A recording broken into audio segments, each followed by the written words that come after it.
أعوذ بالله من الشيطان الرجيم بسم الله الرحمن الرحيم ولن ترضى عنك اليهود ولا النصارى حتى تتبع ملتهم قل إن هدى الله هو الهدى ولئن اتبعت أهواءهم بعد الذي جاءك من العلم ما لك من الله من ولي ولا نصير. Artinya, orang-orang Yahudi dan Nasara tidak sekali-kali akan bersetuju atau suka kepadamu sehingga engkau menurut agama mereka. Katakanlah, sesungguhnya petunjuk Allah itulah petunjuk yang benar. Dan demi sesungguhnya, jika engkau menurut kehendak hawa nafsu mereka sesudah datang pengetahuan kepadamu, maka tiadalah engkau akan beroleh dari Allah yang dapat mengawal dan memberi pertolongan kepadamu. Ayat ini memberi pengajaran kepada umat Islam bahawa orang-orang Yahudi dan Nasara akan terus berusaha sedaya upaya untuk memperdaya orang-orang Islam supaya mengikut kehendak tujuan mereka. Berbagai-bagai cara dan jalan yang mereka lakukan untuk merosakkan kepercayaan dan kepribadian orang-orang Islam.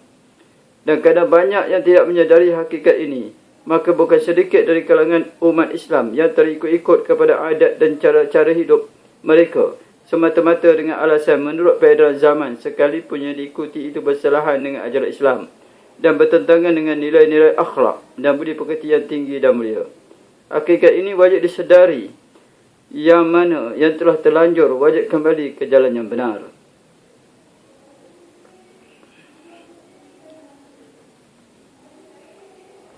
Allah SWT berfirman, Inna ad-dina indallahi al-Islam. Sesungguhnya agama di sisi Allah ialah Islam.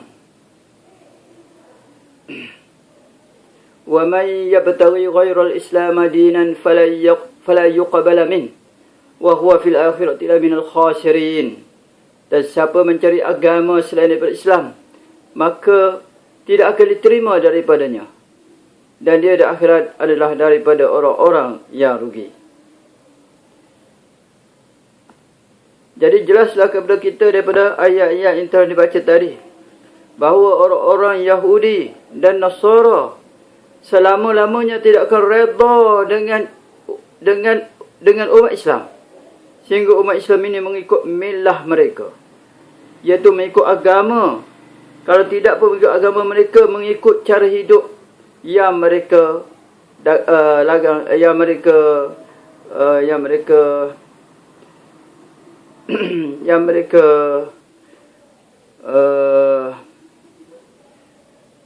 cara hidup yang ditunjukkan oleh mereka. Padahal Allah kata, katakanlah sesungguhnya petunjuk Allah itulah sebenarnya petunjuk.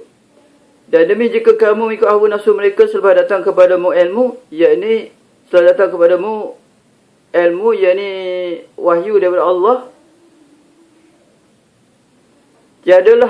tiadalah bagi kamu daripada Allah menjadi pelindung dan tiada penolong. Jadi Allah SWT tidak lagi menjadi pelindung kepada umat Islam dan tidak lagi menjadi penolong kepada umat Islam jika umat Islam ini mengikut milah mereka, iaitu agama mereka dan cara hidup yang mereka lagang.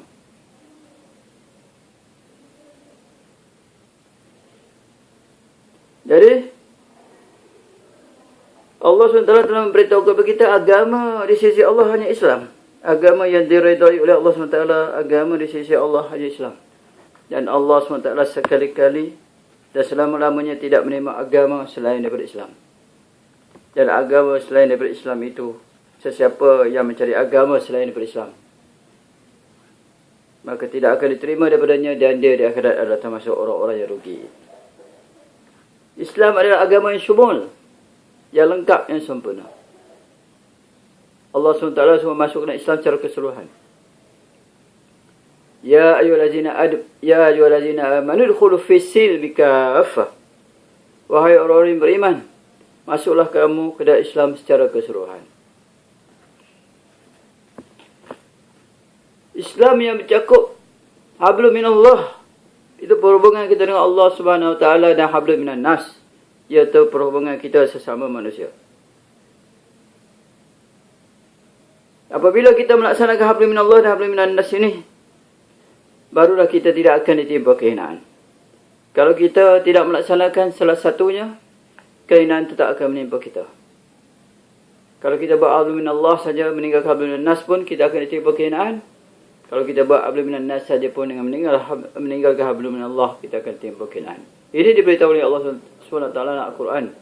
Duribat alaihimuz zillatu aynama thuqifu illa bihabli minallah wa habli minannas. Akan ditimpakan kehinaan, kata mereka itu, di mana saja mereka itu berada, melainkan orang yang berpegang dengan tali Allah dan berpegang dengan tali sesama manusia.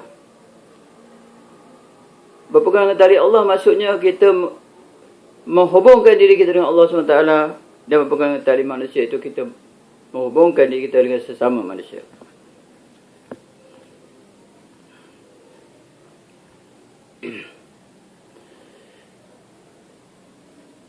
Jadi manusia ini dijadikan oleh Allah SWT sebagai khalifah di muka bumi adalah untuk menjalankan hukum Allah SWT, hukum Al-Quran dan Sunnah.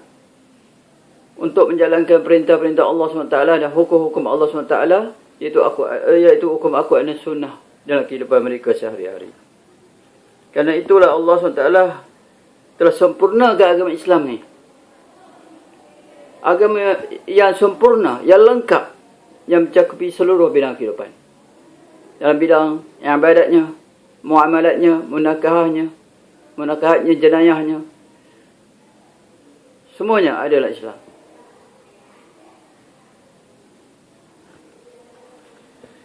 Allah SWT berfirman, Al-yawma akmaltu lakum dinakum wa asmamtu alaikum ni'mati wa raditu lakum al-Islam dina.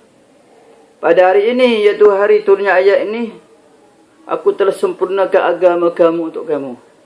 Dan aku telah cukupkan nikmatku kepadamu. Dan aku telah redha Islam itu menjadi agamamu.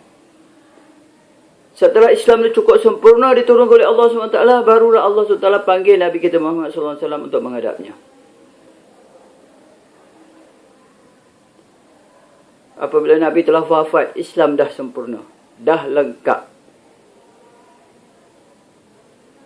Dan wahyu pun dah turun. Islam dah sempurna, dah lengkap. Dan Islam Allah dah redha.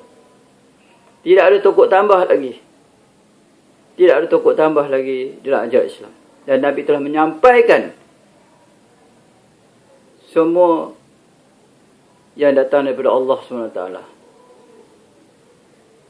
Semua telah Nabi sampaikan. Nabi bersifat tabligh, iaitu menyampaikan. Semua telah sampai, Nabi telah sampaikan dan tidak ada yang tertinggal.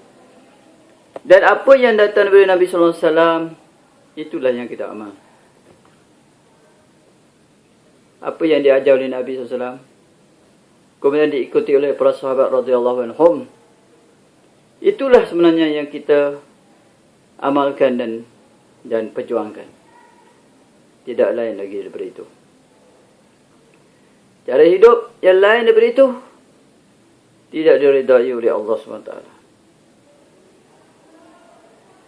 Dalam bidang akidah, dalam ikut akidah Nabi SAW dan para sahabat radhiyallahu anhum, dalam bidang ibadah pun sama. Dan dalam bidang lain-lain pun semuanya sama juga. Mesti mengikut cara Nabi SAW dan cara sahabat radhiyallahu anhum. Mesti mengikut sunnah Nabi SAW dan sunnah para sahabat radhiyallahu anhum. Barulah kita akan berjaya. Mereka inilah golongan yang berjaya di dunia dan akhirat. Dan mereka inilah golongan yang akan memasuki syurga Allah SWT. Iaitu golongan yang dipanggil Ahlus-Sunnah wal Jamaah. Iaitu orang yang mengikut sunnah Nabi SAW. Dan jamaah para sahabat Nabi SAW. Golongan yang lain daripada itu semuanya akan terjun ke neraka. Waliyazubillah. Na'udzubillah min zalik. Semoga Allah SWT memelihara kita daripada termasuk dalam golongan yang sesat. Supaya Allah SWT memelihara iman kita, supaya menunjukkan kita jalan yang lurus, jalan yang diridainya. Amin ya rabbal alamin. Wabillahi taufiq wal hidayah. Assalamualaikum warahmatullahi wabarakatuh.